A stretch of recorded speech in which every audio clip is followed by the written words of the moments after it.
ಎಲ್ಲರಿಗೂ ನಮಸ್ಕಾರ. ಇದು ಸುದ್ದಿ ವಿಶ್ಲೇಷಣೆ. ನಾನು ಶಶಿಧರ್ ಭಟ್. ಈ ಸಂಜೆಯ ವಿಶ್ಲೇಷಣೆಗಾಗಿ ನಾನು ಹಾಜರಾಗಿದ್ದೀನಿ. ಇದು ನನ್ನ ಡಿಜಿಟಲ್ ವಾಹಿನಿ. ಲೈಕ್ ಮಾಡಿ, ಸಬ್ಸ್ಕ್ರೈಬ್ ಮಾಡಿ, ಹಾಗೆಯೇ ಬೆಲ್ ಐಕಾನ್ ಪ್ರೆಸ್ ಮಾಡೋದಕ್ಕೆ ಮರಿಬೇಡಿ. ನನ್ನ ಸ್ವತಂತ್ರ ಪತ್ರಿಕೋದ್ಯಮಕ್ಕೆ ಎಂದಿನಂತೆ ತಮ್ಮ ಆಶೀರ್ವಾದ ಇರಲಿ, ತಮ್ಮ ಸಹಾಯ ಇರಲಿ, ಜೊತೆಯಾಗಿ ಮುನ್ನಡೆಯೋಣ. ಈಗ ನಾನು ನಿಮಗೊಂದು ವಿಡಿಯೋವನ್ನು ತೋರಿಸ್ತಾ ಇದ್ದೀನಿ ಪ್ರಾರಂಭದಲ್ಲಿ. ಅದು ಇವತ್ತು ಪ್ರಧಾನಿ ನರೇಂದ್ರ ಮೋದಿಯವರು ಮಾಡಿರುವ ಭಾಷಣ. ಇದು ಬಹಳ ಮುಖ್ಯ. ಯಾಕೆ ಅಂತ ಅಂದರೆ ಅದಕ್ಕೆ ಹಲವು ರೀತಿಯ ಉತ್ತರಗಳನ್ನ ಕೊಡ್ಬೋದು. ಇದು ಮುಂದಿನ ಚುನಾವಣೆಗೆ ಒಂದು ಮುನ್ಸೂಚನೆ ಕೂಡ. ಆ ಮೊದಲ ವಿಡಿಯೋವನ್ನು ನೋಡಿ. ಸುಮಾರು 3 ನಿಮಿಷಗಳ ಕಾಲದ ವಿಡಿಯೋ ಇದು. ಅವರು ಸುಮಾರು ಅರ್ಧ ಗಂಟೆಗೂ ಹೆಚ್ಚು ಕಾಲ ಮಾತನಾಡ್ತಾರೆ. ನಾನು ರೆಲೆವೆಂಟ್ ಆದ ಅಂಶಗಳನ್ನು ಈಗ ತಮ್ಮ ಮುಂದೆ ಇಡ್ತಾ ಇದ್ದೀನಿ. ಮೊದಲದನ್ನು ನೋಡಿ. मैं समझता हूं कि मुसलमान बेटियों पर 3 तलाक का फंदा लटका कर कुछ लोग उन पर हमेशा अत्याचार करने की खुली छूट चाहते हैं. यही लोग 3 तलाक का समर्थन भी करते हैं. और मैं जानता हूं कि इसलिए ही मेरी मुस्लिम बहनें, बेटियां, मैं जब भी जहां जाता हूं वो भाजपा के साथ खड़ी रहती है, मोदी के साथ खड़ी रहती है. साथियों, भारत के मुसलमान भाई बहनों को भी ये समझना होगा कि कौन से राजनीतिक दल उन्हें भड़का करके उनका फायदा लेने के लिए उनको बर्बाद कर रहे हैं. आजकल हम देख रहे हैं कि यूनिफॉर्म सिविल कोड के नाम पर ऐसे लोगों को भड़काने का काम हो रहा है. आप मुझे बताइए, एक घर में परिवार के एक सदस्य के लिए एक कानून हो, परिवार के दूसरे सदस्य के लिए दूसरा कानून हो, तो क्या वो घर चल पाएगा? क्या कभी भी चल पाएगा क्या? फिर ऐसी दोहरी व्यवस्था से देश कैसे चल पाएगा? हमें याद रखना है कि भारत के संविधान में भी नागरिकों के समान अधिकार की बात कही गई है. साथियों, ये लोग हम पर आरोप लगाते हैं, लेकिन सच ये है कि यही लोग मुसलमान करते हैं. अगर ये मुसलमानों के सही मायने में हितैषी होते तो अधिकांश परिवार, मेरे मुस्लिम भाई बहन, शिक्षा में पीछे न रहते, रोजगार में पीछे न रहते, मुसीबत की जिंदगी जीने के लिए मजबूत नहीं रहते. ಎಸ್, ಏನಿದೆ ಈ ವಿಡಿಯೋದಲ್ಲಿ?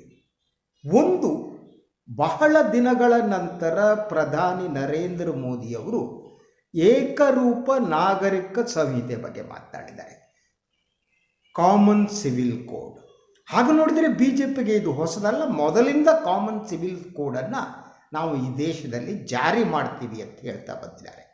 ಈಗ ಪ್ರಧಾನಿಯವರು ಮಾಡಿರುವ ಪ್ರಸ್ತಾಪವನ್ನು ಗಮನಿಸಿದರೆ ಇನ್ನು 1 ವರ್ಷದ ಒಳಗೆ ಈ ದೇಶದಲ್ಲಿ ಏನೊಂದು ಚುನಾವಣೆ ಬರ್ತಾ ಇದೆ, ಆ ಚುನಾವಣೆಗೆ ಮೊದಲು ಈ ಒಂದು ಏಕರೂಪ ನಾಗರಿಕ ಸಂಹಿತೆಯನ್ನು ಜಾರಿಗೆ ತರಲಾಗತ್ತಾ, ಹಾಗೂ ಇದನ್ನು ಚುನಾವಣೆಯ ಒಂದು ಅಸ್ತ್ರವನ್ನಾಗಿ ಬಳಸುವುದಕ್ಕೆ ಬಿಜೆಪಿ ಪ್ರಧಾನಿ Amit Shah, all these people decide ಮಾಡಿದ್ದಾರೆ ಅನ್ನೋ ಸಂಶಯ ಮೂಡ್ತಾ ಇದೆ. ಇವರ ಭಾಷಣವನ್ನು ನೋಡಿದರೆ ನನಗೆ ಹಾಗೆ ಅನಿಸುತ್ತೆ. ಅವರು ಮಾತಾಡಿದ್ದು ಏನು ಅದನ್ನು ಮೊದಲು ನೋಡು, ನಾನು ನಂತರ ವಿಶ್ಲೇಷಣೆ ಮಾಡಿದೆ. ಪ್ರಧಾನಿಯವರು ಹೇಳ್ತಾರೆ, ಏಕರೂಪ ನಾಗರಿಕ ಸಂಹಿತೆಯನ್ನು ಸುಪ್ರೀಂ ಕೋರ್ಟ್ ಪ್ರತಿಪಾದಿಸಿದರೂ ಮತ ಬ್ಯಾಂಕ್ ರಾಜಕಾರಣ ಮಾಡುತ್ತಿರುವ ಪಕ್ಷಗಳು ಇದನ್ನು ವಿರೋಧಿಸುತ್ತಿರುವುದು ಆಘಾತಕಾರಿ ಅನ್ನುವ ಮಾತನ್ನು ಪ್ರಧಾನಿ ಹೇಳಿದ್ದಾರೆ. ಪ್ರತಿಪಕ್ಷಗಳ ವಿರೋಧ ಈಗ ಅವರ ಚಿಂತೆಗೆ ಕಾರಣ ಆಗಿದೆ. ಪ್ರತಿಪಕ್ಷಗಳ ಮೇಲೆ ಅಟ್ಯಾಕ್ ಮಾಡ್ತಾ ಅವರು ಏಕರೂಪ ನಾಗರಿಕ ಸಂಹಿತೆಯನ್ನು ಡಿಫೆಂಡ್ ಮಾಡ್ತಿದ್ದಾರೆ. ಅದಕ್ಕೆ ಅವರು ಸುಪ್ರೀಂ ಕೋರ್ಟ್ ಅಭಿಪ್ರಾಯವನ್ನು ಬಳಸ್ಕೊತಾ ಇದ್ದಾರೆ. This a first thing. ಅವರು ಇವತ್ತು ಮಾತಾಡ್ತಾ ಇದ್ರು ಮಧ್ಯಪ್ರದೇಶದಲ್ಲಿ, ಅದು ಮೇರಾ ಬೂತ್ ಸಬ್ಸೆ ಮಜಬೂತ್ ಅಂತ. ಈ ಬಿ ಜೆ ಪಿಯವ್ರ ಹೆಸರುಗಳ ಟೈಟ್ಲ್ ಭಾಳ ಚೆನ್ನಾಗಿ ಕೊಡ್ತಾರೆ ಕಣ್ಣ. ಈ ಕಾಂಗ್ರೆಸ್ದವ್ರಿಗೆ ಸರಿಯಾಗಿ ಹೆಸರು ಕೊಡೋಕ್ಕೆ ಬರಲ್ಲ. ಇವ್ರಿಗೆ ಥಿಂಕ್ ಟ್ಯಾಂಕ್ ಇಟ್ಕೊಂಡು ಹೆಸರು ಕೊಡ್ತಾರೆ. What ever it may be. ಆ ಸಮಾವೇಶದಲ್ಲಿ ಅವರು ಮಾತನಾಡ್ತಾ ಇದ್ರು. ಅದರ ಜೊತೆಗೆ ಅವರು ಮುಸ್ಲಿಂ ಮತದಾರರನ್ನು ಉದ್ದೇಶಿಸಿ ಮಾತನಾಡಿದ್ರು. ಇದು ಭಾಳ ಮುಖ್ಯವಾದ್ದು. ಏನು ಹೇಳಿದ್ರು ಅವರು ಮುಸ್ಲಿಂ ಮತದಾರರನ್ನು ಉದ್ದೇಶಿಸಿ? ನೋಡಿ, ಮತ ಬ್ಯಾಂಕ್ ರಾಜಕಾರಣ ಮಾಡುತ್ತಿರುವುದರಿಂದಲೇ ಬಡ ಮುಸ್ಲಿಮರು ಇಂದಿಗೂ ಅದೇ ಸ್ಥಿತಿಯಲ್ಲಿ ಬದುಕುತ್ತಿದ್ದಾರೆ. ಅಂದರೆ ಇಟ್ಸ್ ಟಾರ್ಗೆಟಿಂಗ್ ಕಾಂಗ್ರೆಸ್ ಮತ ಬ್ಯಾಂಕ್ ರಾಜಕಾರಣ ಮಾಡ್ತಾ ಇದೆ. ಆದ್ದರಿಂದ ಮುಸ್ಲಿಮರು ಬಡವರಾಗಿರುವುದಕ್ಕೆ ಕಾರಣ ಕಾಂಗ್ರೆಸ್ ತಾವಲ್ಲ ಅನ್ನುವ ಸಂದೇಶವನ್ನು ಪ್ರಧಾನಿ ನೀಡ್ತಾರೆ. ಆದರೆ ಮತಕ್ಕಾಗಿ ನಾವು ಯಾರನ್ನೂ ಓಲೈಸುವುದಿಲ್ಲ ಎಂಬ ಸಂಕಲ್ಪವನ್ನು ಬಿ ಜೆ ಪಿ ಮಾಡಿದೆ. ಅಂದರೆ ಮತಕ್ಕಾಗಿ ನಾವು ಯಾರನ್ನೂ ಓಲೈಸುವುದಿಲ್ಲ ಅಂದರೆ ಅಲ್ಪಸಂಖ್ಯಾತರನ್ನು ಓಲೈಸುವುದಿಲ್ಲ, ಬಹುಸಂಖ್ಯಾತರನ್ನು ಇಂಡೈರೆಕ್ಟ್ಲಿ ಓಲೈಸ್ತೀವಿ ಅಂತ ಅರ್ಥ. ಅದನ್ನ ಹೀಗೆ ಅರ್ಥ ಮಾಡ್ಕೋಬೇಕು. ಅವ್ರು ಹೇಳ್ತಾರೆ ತುಷ್ಟೀಕರಣ ಬದಲು ಸಂತುಷ್ಟೀಕರಣ.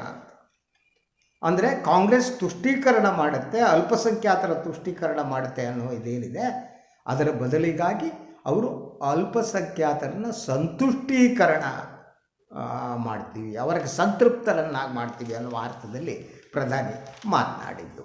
ಸೊ ಅವರು ಇನ್ನೊಂದು ಹೇಳ್ತಾರೆ, ಮುಸ್ಲಿಮರು ಈ ವಿಷಯದಲ್ಲಿ ಹೆಚ್ಚು ಆಲೋಚಿಸುವ ಅಗತ್ಯವಿದೆ.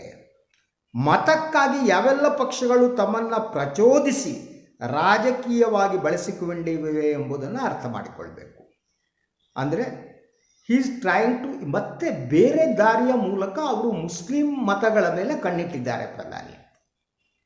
ಇದುವರೆಗೆ ಮುಸ್ಲಿಂ ಮತವನ್ನು ಸಂಪೂರ್ಣವಾಗಿ ನಿರ್ಲಕ್ಷಿಸ್ತಾ ಇದ್ದಂಥ ಬಿ ಜೆ ಪಿ ಈಗ ಮುಸ್ಲಿಂ ಮತಗಳ ಮೇಲೆ ಕಣ್ಣಿಟ್ಟಿದ್ದಾರೆ. ಅದಕ್ಕೆ ಪೂರಕವಾಗಿ ಅವರು ಇನ್ನೂ ಕೆಲವು ಮಾತನಾಡಿದ್ದಾರೆ, ನಾನು ತೋರಿಸಿಲ್ಲ. ಅದು ಟ್ರಿಪಲ್ ತಲಾಕ್ ಸಂಬಂಧಪಟ್ಟ ಹಾಗೆ ಯಾವ್ಯಾವ ರಾಜ್ಯಗಳಲ್ಲಿ, ಯಾವ್ಯಾವ ದೇಶಗಳಲ್ಲಿ, ಮುಸ್ಲಿಂ ದೇಶಗಳಲ್ಲಿ ಟ್ರಿಪಲ್ ತಲಾಕ್ ಇಲ್ಲ ಅನ್ನೋದನ್ನೆಲ್ಲ ಹೇಳ್ತಾ ಅದನ್ನು ರಾಜಕೀಯವಾಗಿ ಅವರು ಬಳಸ್ಕೊಳ್ಳೋದಕ್ಕೆ ಯತ್ನ ಮಾಡಿದ್ದು. ಅವರು ಅದ್ರ ಜೊತೆ ಹೇಳ್ತಾರೆ, ಮುಸ್ಲಿಮರಿಗೆ ಒಂದು ಕರೆ ಕೊಡ್ತಾರೆ ಪ್ರಧಾನಿ ನರೇಂದ್ರ ಮೋದಿ. ಏನದು ಕರೆ?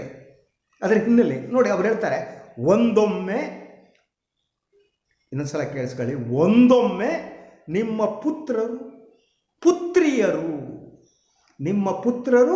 ಪುತ್ರಿಯರು ಮೊಮ್ಮಕ್ಕಳ ಏಳಿಗೆ ಬಯಸಿದರೆ ಬಿ ಜೆ ಪಿಗೆ ಮತ ಹಾಕಿ.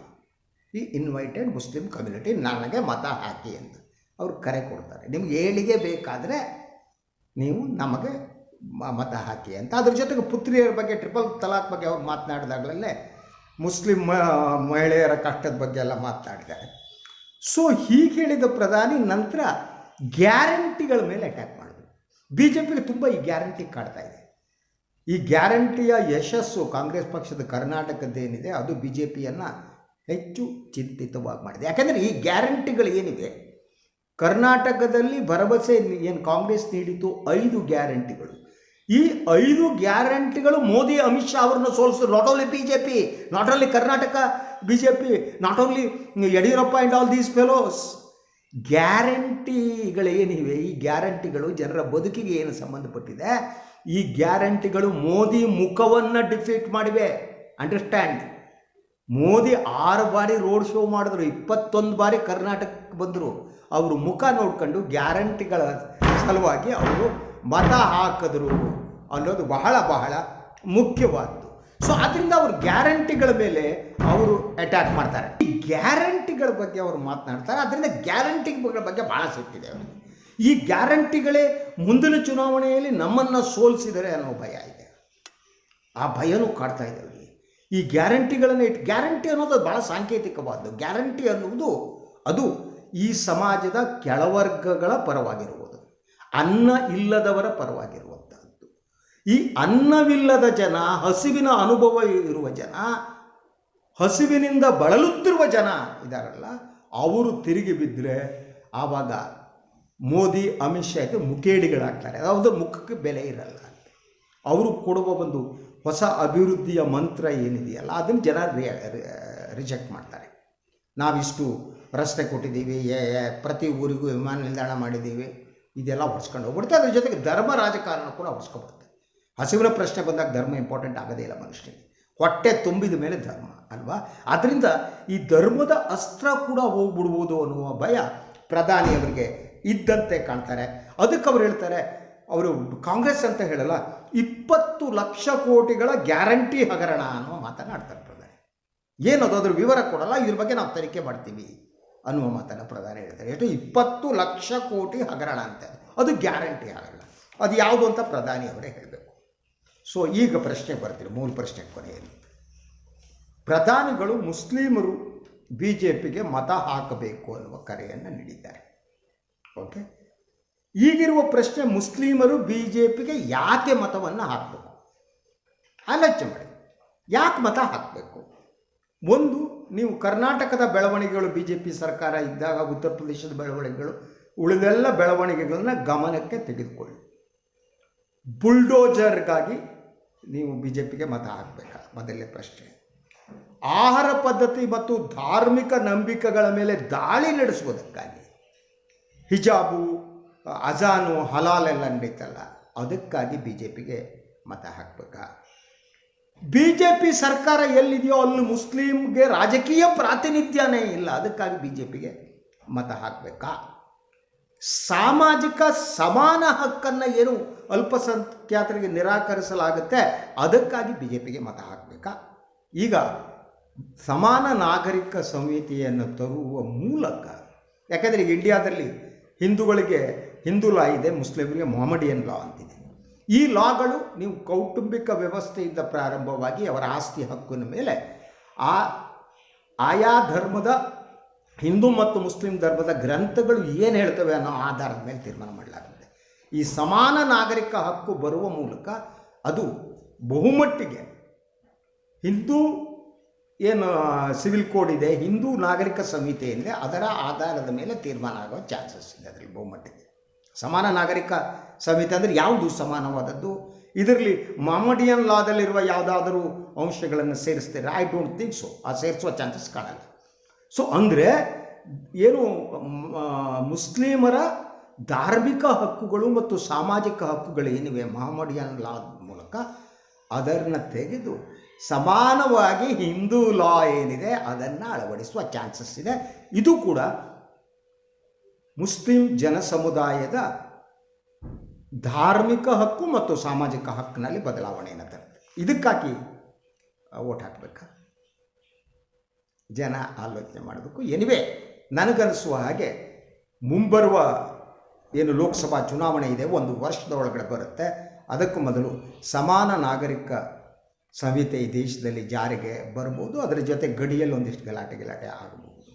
ದೇಶಭಕ್ತಿ, ಸಮಾನ ನಾಗರಿಕ ಸಂಹಿತೆ, ಇದೆಲ್ಲ ಪ್ರತಿಪಕ್ಷಗಳ ಕಾಂಗ್ರೆಸ್ನ ಗ್ಯಾರಂಟಿಗಳನ್ನು ಸೋಲಿಸಿ ಇವರಿಗೆ ಮತ್ತೆ ಅಧಿಕಾರ ಕೊಡುತ್ತಾ ಅನ್ನೋದು ಕುತೂಹಲಕರವಾದ್ದು. ಇದು ಇವತ್ತಿನ ಸುದ್ದಿ ವಿಶ್ಲೇಷಣೆ. ಇನ್ನೊಮ್ಮೆ ಮತ್ತೆ ಬರ್ತೀನಿ. ಎಲ್ಲರಿಗೂ ಒಳ್ಳೆಯದಾಗಲಿ. ನನ್ನ ವಾಹಿನಿಯನ್ನು ಲೈಕ್ ಮಾಡಿ, ಸಬ್ಸ್ಕ್ರೈಬ್ ಮಾಡಿ, ಹಾಗೆಯೇ ಬೆಲ್ ಐಕಾನನ್ನು ಪ್ರೆಸ್ ಮಾಡಿ, ಪ್ರತಿ ನೋಟಿಫಿಕೇಷನ್ ತಮಗೆ ಬರಲಿ. ಹಾಗೆಯೇ ನನ್ನ ಜೊತೆ ನಿಂತ್ಕೋತೀರಲ್ವ, ನಾವೆಲ್ಲ ಜೊತೆಯಾಗಿ ಹೆಜ್ಜೆ ಹಾಕೋಣ ಅಲ್ವಾ? ಈ ಒಂದು ಸ್ವತಂತ್ರ ಪತ್ರಿಕೋದ್ಯಮವನ್ನು ಉಳಿಸೋಣ ಅಲ್ವಾ? ಡ್ಯಾಸ್. Thank you. ಎಲ್ಲರಿಗೂ ಶುಭರಾತ್ರಿ.